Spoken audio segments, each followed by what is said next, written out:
مساء الألوان على كل مستمعينا في أول حلقة من برنامجكم لونها مع مريم عزمي على راديو 2 اف ام. الحياة مليانة ألوان وكل لون منها بيضيف إحساس ومعنى مختلف لأوقات، وفعلا مفيش لون فيها مش مهم حتى لو ما كانش من ألوانك المفضلة. ببساطة كده الألوان زي حروف اللغة، لو في حروف منها ناقصة مش هنعرف نقول كل الكلام. يعني لازم تبقى الباليتة اللي بترسم بيها حياتك فيها كل الألوان، ما تكونش بتنحاز لألوان معينة وسايب الباقي عشان الصورة تكمل وتكون شبهك. تفتكروا ده معناه إن مفيش ألوان مميزة وكله يعني مهم زي بعضه؟ أكيد لأ، هو فعلا كله مهم بس مش زي بعض، وده اللي هنتكلم فيه في برنامجنا، وهنتعلم مع بعض ازاي نلونها ألوان مناسبة بعد الفاصل.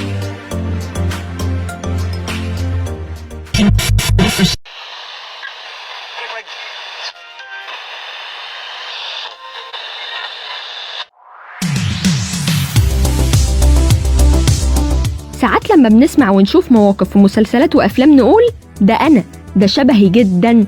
في بيانولا هنناقش مواضيع وأسرار في شخصية كل حد فينا من خلال مشاهد أفلام أو مسلسلات. كل ده وأكتر هتعرفوه في برنامج بيانولا مع مي طارق كل يوم حد الساعة 8 مساء على راديو 2 اف ام.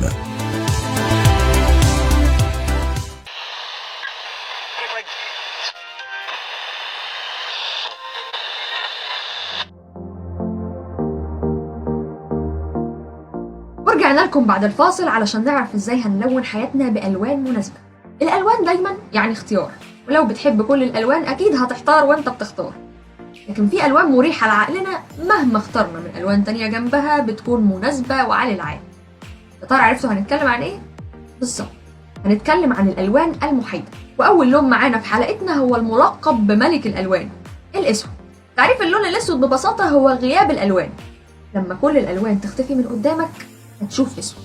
عشان كده لو صحيت يوم وما لقيتش اي مؤشر يدل على حاجه حلوه في يومك بتقول ده ايه اليوم الاسود ده بس يا رب. او لما تلاقي حد قلبه خالي من المشاعر تقول عليه فلان ده قلبه اسود قوي. لو مفيش نور حواليك يبين الالوان في المكان هتشوف اسود.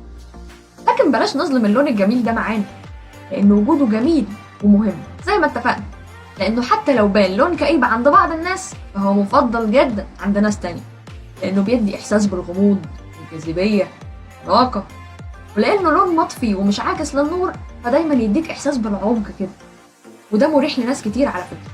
وكمان هو من أعلى الألوان أناقة، لأنه مش بس بيليق على كل الألوان، لأ ده كمان بيبرز جمال الألوان التانية جنبه، وده معناه إن مهما كان لون بشرتك أو بشرتك اللون الأسود هيبرز أناقتك وجمالك. لكن مع الأناقة دي كلها مش مفضل استخدامه في دهانات بيتك، لأنه هيحسسك بضيق المكان، لكن ممكن يستخدم في ديكورات بسيطة توضح جمال الألوان حواليه. بيكون مناسب جدا في الهدايا الرسمية، لكن ما ينفعش في كل مناسبة. طبعا معروف جدا عند العرب إنه لون للحداد، لكنهم برضه في شعرهم اتغزلوا بجمال العيون السود والشعر الأسود، لأنه بيدي إحساس بالعمق زي ما قلنا. نيجي بقى عند تاني لون معانا النهاردة، وهو عكس الأسود تماما، أكيد عرفتوه طبعا، اللون الأبيض. دايما لما تسمع كلمة أبيض يجي في دماغك السلام والبراءة، عشان كده دايما لما بنرسم الملايكة لبسها بيكون أبيض، لون النور والخير عند ناس كتير. وعشان كده لما تشوف حد طيب وبيعمل خير تقول فلان ده قلبه أبيض، أو لما نسمع خبر خير نقول يا ألف نهار أبيض. بيستخدموه في المستشفيات لأنه بيدي إحساس باتساع المكان، وده مريح جدا. لو كان المكان أصلا واسع وكله أبيض ممكن يحسسك بالملل والوحدة، لكن استخدامه مع ألوان تانية بيدي جمال مختلف للمكان.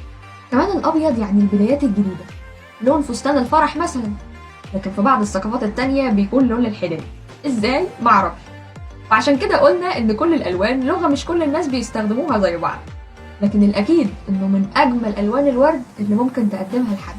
اما اللون الثالث والاخير معانا النهاردة هو الرمادي، واللون الرمادي هو اللون المحايد للالوان المحايدة، لانه مزيج ما بين الابيض والاسود. لكن مش بس بيكون مزيج من اللونين دول، هو كمان مزيج بين أي لون وعكسه في دايرة الألوان. بيدي إحساس بالخمول لكنه بيحتوي الألوان اللي حواليه، مش بس بيبرز جمالهم، بيخف من حدة أي لون جنبه ويديك إحساس بالاحتواء والأناقة كده. لكن استخدامه كتير في المكان ممكن يسبب ملل أو اكتئاب. تبعد عنه خالص في أماكن الأكل، لأنه بيسد النفس شوية من كتر ما هو حيادي.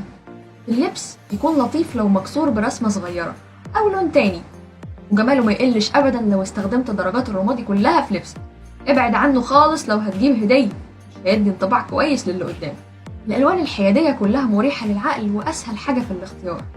واحده صاحبتي كانت دايما تقول لي الالوان دي صوتها واطي ومش بتقول مشاعر كتير، بتحتوي اي قلق او دوشه، لدرجه ان كل لبسها من ال3 الوان دي.